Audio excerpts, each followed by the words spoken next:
Hello there, everyone, and welcome to your special presentation this week titled Defense Wins Championships, Protecting Profits Before or maybe even as the pullback begins. So with that in mind, pretty significant drop in the stock market early today, right? So with that, maybe this is even more timely than we might have suspected when we were putting this together for you this week. Let's jump right in and take a peek.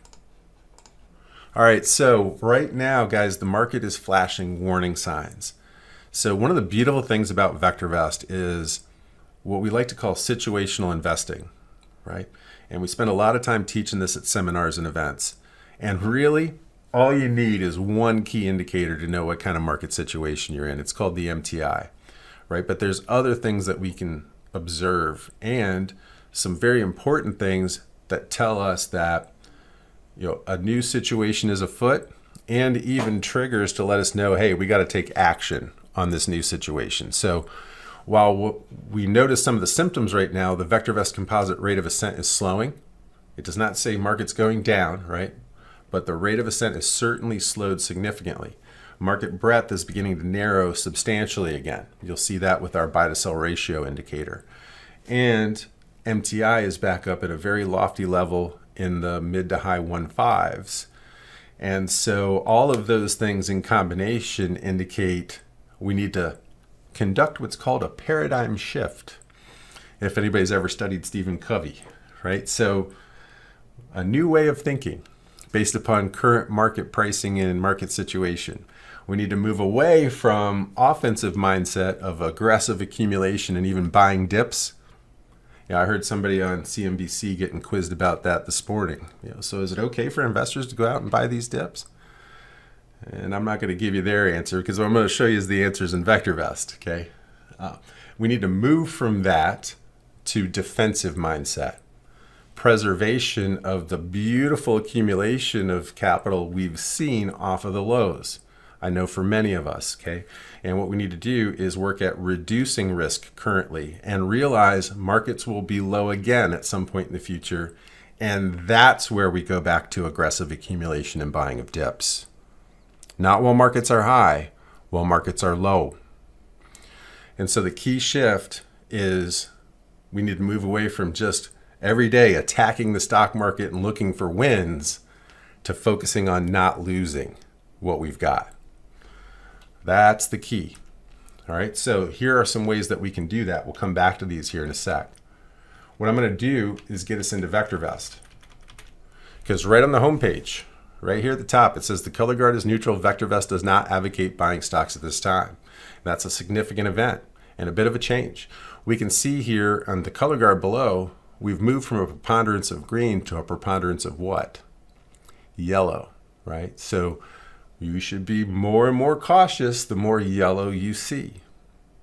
Nowhere in anything or any statement that you've seen so far does it say, go ahead and sell everything, right? We're not fools. We realize markets can go through little mini down cycles and begin to recover. But what we also know for sure, because you don't know that, what you do know for sure is that markets are showing signs of weakness brewing. And that weakness can turn into an anthill or an avalanche, right? And so let's show you what we mean visually in the market timing graph. So this gives you a great pulse of things. We can see the market slowing significantly. Let's go look at VectorVest and see if there are situations like this in the past where MTI level was up in the 1.5s, where indicators began to peak and markets began to roll over. Are we starting to see some of those similar signs now, right? So what I'm going to do is go to the timing tab, and from there, the market timing graph. And when we pull it open, I'm going to keep this dead bloody simple. I could go into a lot of extravagant things here that really there's no need to. Because what I want you to realize is something very simple. You see this indicator down here at the bottom, the MTI? It tells you everything you need to know every single day about the situation that you're in. Okay? It's 0 to 2. Above 1, markets are rising and need to be thought of that way. Below 1, markets are falling and need to be accounted for that way. Okay? And let me just go to a date line. It'll be easier to illustrate. Markets are falling, yeah? Markets are rising, right? So we need to realize we're in a situation right now where markets are still rising. The underlying trend is up and actually quite strong. But another observation that we can make is that what happens when markets peak? This is a great exercise for newer folks. Go back and look at as much time in history as you want and just identify some peaks. What was the market situation indicated by the MTI?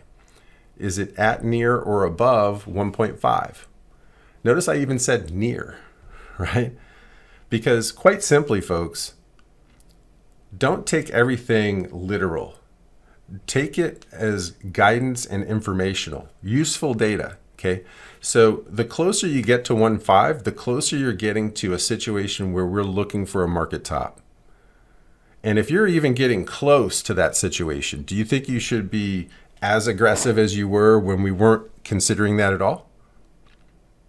Or do you think you should probably slow down, take a deep breath, and really get a lot more careful with what you're doing? And so look what happened as we approached and got near that level over the next few weeks. Markets sold off. And then markets got low again. And guess what? This was low enough for the preponderance of investors to start buying stocks again. You start to get some green lights and you start buying stocks then. You don't buy them up here only to watch them fall and then recover, maybe, right? You buy them down here so that you get off to a good start right out of the gate.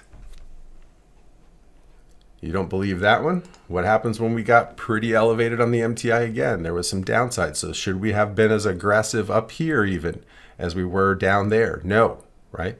Look up here. Market performance started to significantly slow down, right? And eventually you get to the one that really hurts if you don't pay attention. And that's the one that leads to significant market deterioration, right? Significant market pullback, even correction. And so when we look at where we are now, we look at MTI has been up. I think it got to 157, I believe 157 on a close. Anyway, that's well into the 1.5s, right? Now this indicator, yeah, sure, it can go up to 1.7. Maybe it's gone to 1.8 at some point. I can't remember. I think it might have actually. But, you're already up in this level where you need to be more defensive oriented. That's the current situation. So while people are being asked currently, is now the time to be buying the dips? Well, at least not at this very moment, according to what we see in VectorVest, right? In fact, here's what I want you to remember. When the MTI is high, and the higher, the more meaningful this is. When the MTI is high, downside risk is beginning to outweigh upside potential. And the higher it goes, the less upside potential there is. You with me? The lower the MTI goes and it starts to approach potential market bottoms as it nears 0.6, okay, the more upside potential there is and the less downside risk there is. It's like stretching a rubber band, folks. What happens when you really tear into that thing and really stretch it? Eventually it snaps. So this is an oscillator. The lower it goes below 1, likely the stronger the bounce back that's going to occur on the back side of it, okay? The higher this indicator goes, likely the more downside that at some point is going to come into play, right? And we are a little bit more stretched right now than we have been at any point over the last year. You with me? Now is not the time to be careless. Now is the time to start making the paradigm shift towards defensiveness. We haven't talked about trigger. So one of the things that we've long talked about at every seminar and event, that when Dr. DeLito was with us and we were out on the road and ever since, okay, is when the primary wave turns to down, if you haven't gotten defensive, it's time to do it. And then if it goes down for another week, you have preliminary signal of sustainable downtrend, right? So that's even stronger evidence. So primary wave is 1 week. If we look at current situation right now, we potentially are going to close 1, 2, 3, 4, 5 below that closing price there.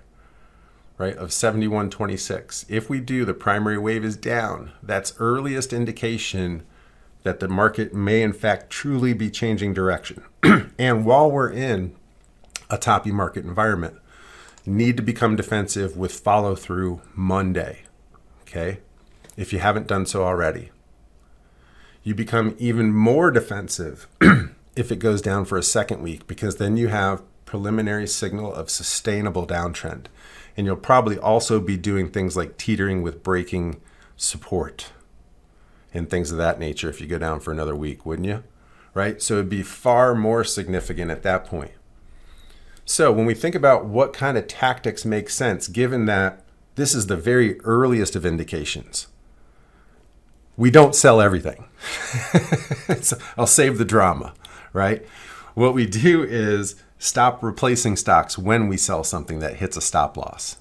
We stop putting that money back at risk. That's the most sensical thing that you can do right now, is just raise cash, right?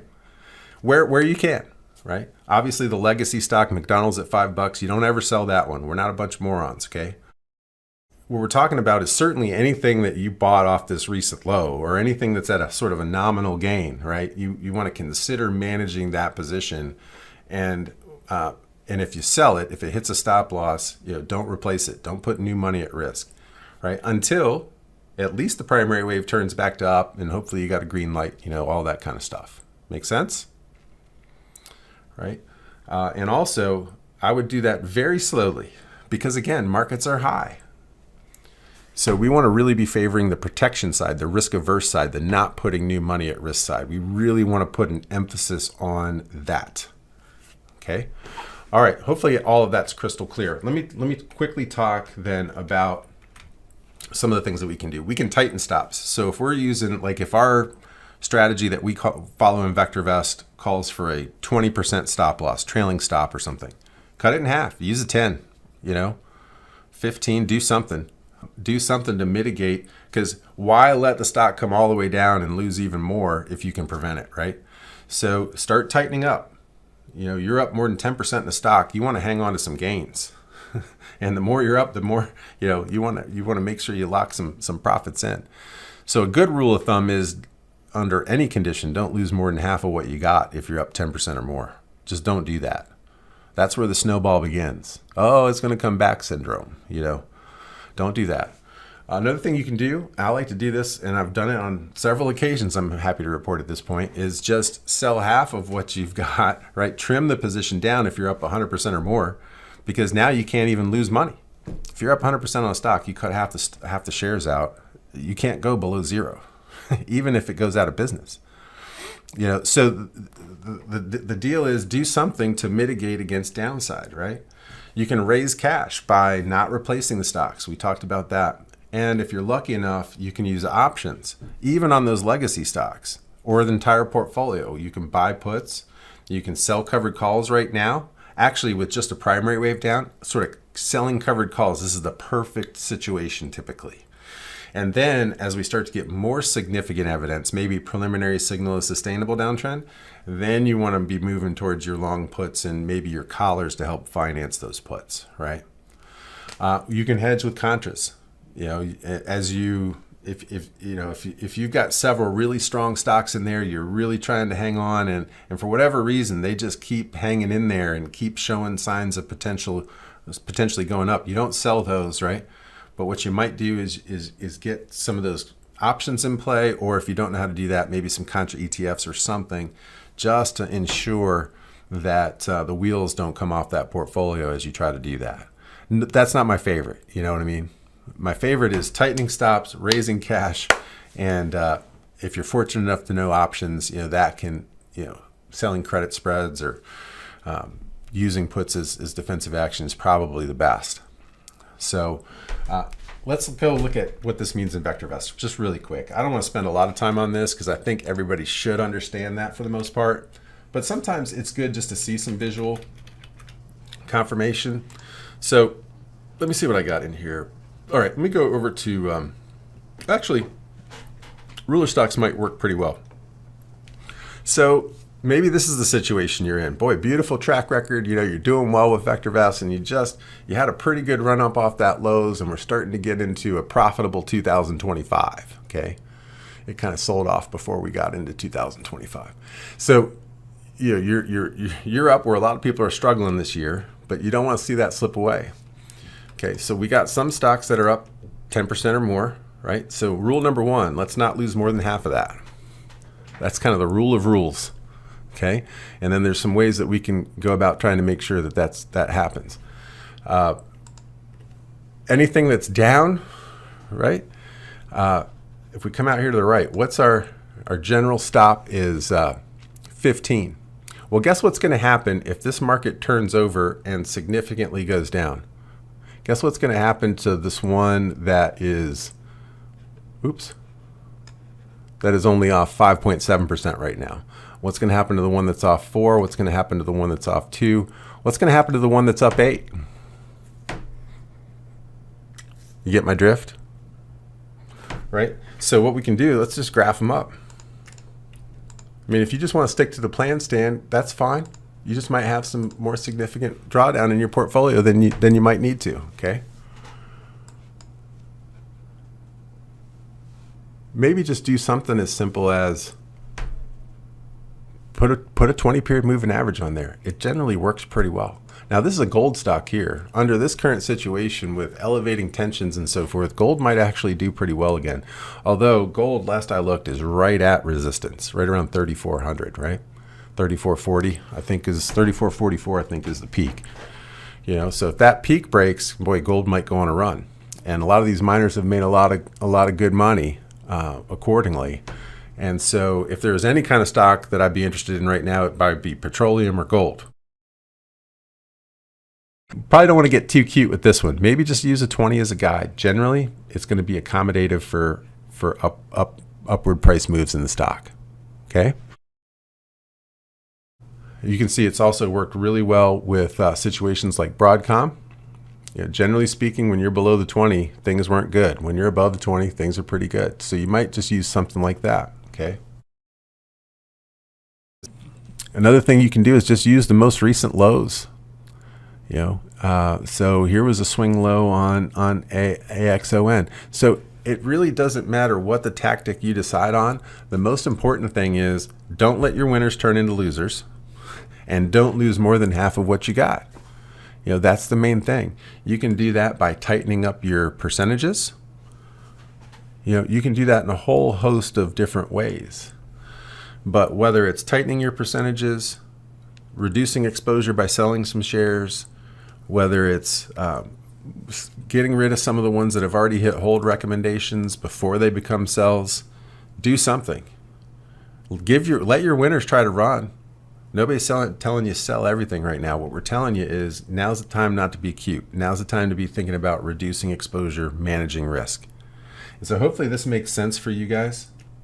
I've done my best, but here's the main message. Amateurs react, professionals prepare. And lucky for you, VectorVest has been in business a long time. And we know how to read and interpret what we see in our software.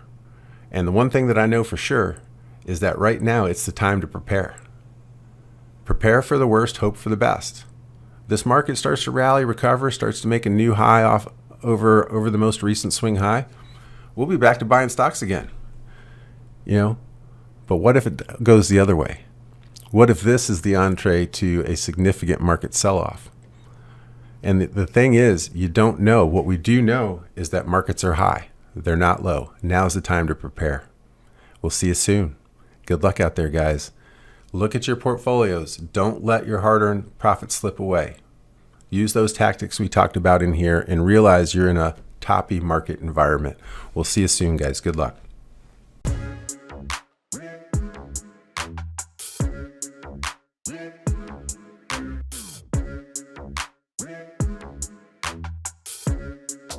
Yeah.